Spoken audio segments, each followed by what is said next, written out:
It's Assassin's Creed, but not like you expect it.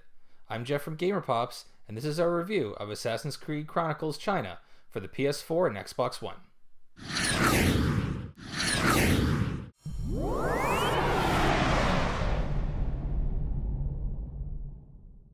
As an Assassin's Creed fan, I was looking forward to seeing how the series would play as a 2.5D side-scrolling platform game. Yes, Ubisoft has been milking the heck out of this franchise for years, but I'm willing to give a newish idea a chance, mostly because I'm a mark for the games, even some of the less critically acclaimed ones, but I'm also a fan of platformers, so I wanted to see how the sneaky, stabby gameplay would translate. I was mostly impressed. Assassin's Creed Chronicles China is the first of 3 one-off Chronicles games that give a peek into the centuries-old struggle between the Assassins and the Templars in various parts of the world, with India and Russia still to come. The China version of the game features the story of assassin Xiao Zheng and her quest for revenge on those who wiped out the Chinese Brotherhood of Assassins. The setting serves as an inspiration for a really nice art and animation design that results in a beautiful-looking game.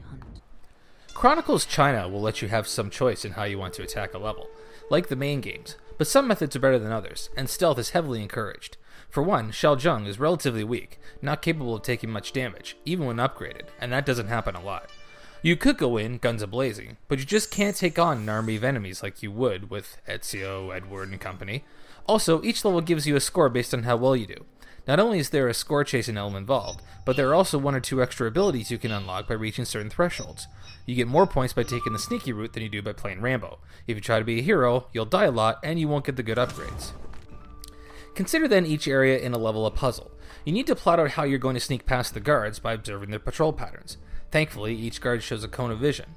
If you enter that cone of vision, they'll come investigating, and if they catch you, they'll attack you until you either die, dispatch of all the guards, or you leave the scene and stay out of sight until a Metal Gear Solid-esque countdown timer expires, and they go back to doing whatever they were doing.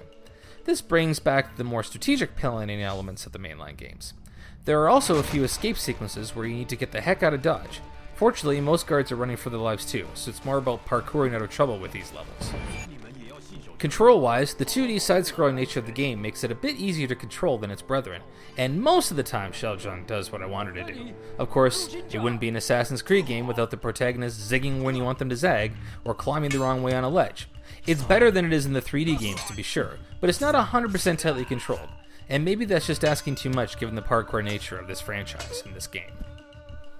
Now, recent Assassin's Creed games, with their open-world style, have fallen victim to various technical issues, with last year's Unity being perhaps one of the most unfinished video games in recent memory. It's gained the point where, as a player, I know not to actually play the new games for a month or so until the bugs have been sorted out and the game has been patched accordingly. Such is life with yearly releases in a franchise with little flexibility for release dates.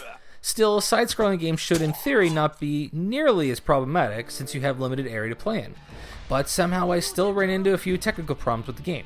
Not a lot, mind you, and not nearly as bad as the mainline 3D games. But the first time I started the game, it hung at the Ubisoft logo before I could do anything.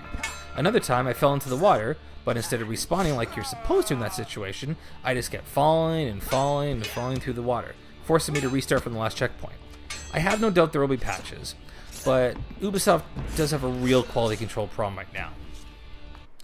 The game takes place over 12 chapters and will take roughly 6 hours, which is pretty good value for $9.99, especially when you consider that there are 2 more game modes to unlock once you beat the normal game. These modes change the rules up a bit and force you to play the game in a different way. Assassin's Creed games have always presented a juxtaposition for me in terms of a younger audience. On one hand, there is some potential educational value in playing through various key points in history, even fictionalized versions, and access to the Animus database to learn more about key figures and places. I joke with my wife that most of the history I know, I learned from playing Assassin's Creed. Of course, the other side is that you're killing some of those same historical figures, and a whole lot of other people, hence the M for mature rating of most of the Assassin's Creed titles. Now this title on the other hand is rated T for teen, but I'm guessing that's only because side-scrolling assassinations aren't as visceral. You still kill guards, there's still blood, or perhaps that's being passed off as stylized red paint, but we all know what it is.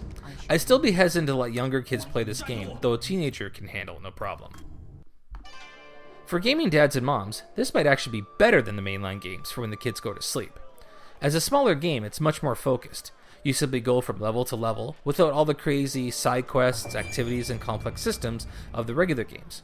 Each level takes about half an hour to 45 minutes to complete, letting you play in the small nuggets of free time that you might have.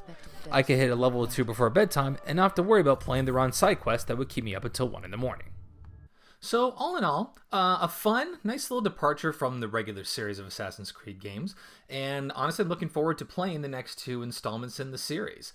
If they're anything like this, I really love the streamlined approach, and Assassin's Creed Chronicles China is something that Assassin's Creed fans would do very well to check out. The usual Assassin's Creed issues, for some reason, are still there, but I can't ignore the value that this game presents, and for the most part, it's done really well, and just, again, very enjoyable game. Even if you're not an Assassin's Creed fan, and you're more, but if you like the platforming aspects of video games, then this might be one to check out to sort of maybe dip your toe in the pool, as it were. So that's our look at Assassin's Creed Chronicles China. All the footage you saw here was on the Xbox One. It's also available on PS4. For GamerPops, I'm Jeff. Thanks for watching, and if you want to watch more of our videos, check out our YouTube channel at the links below, and don't forget to subscribe to our channel to find out when we release more videos. And we have written summaries of all our videos and other content up on our website, GamerPops.com. Thanks a lot for watching, and we'll talk to you again soon.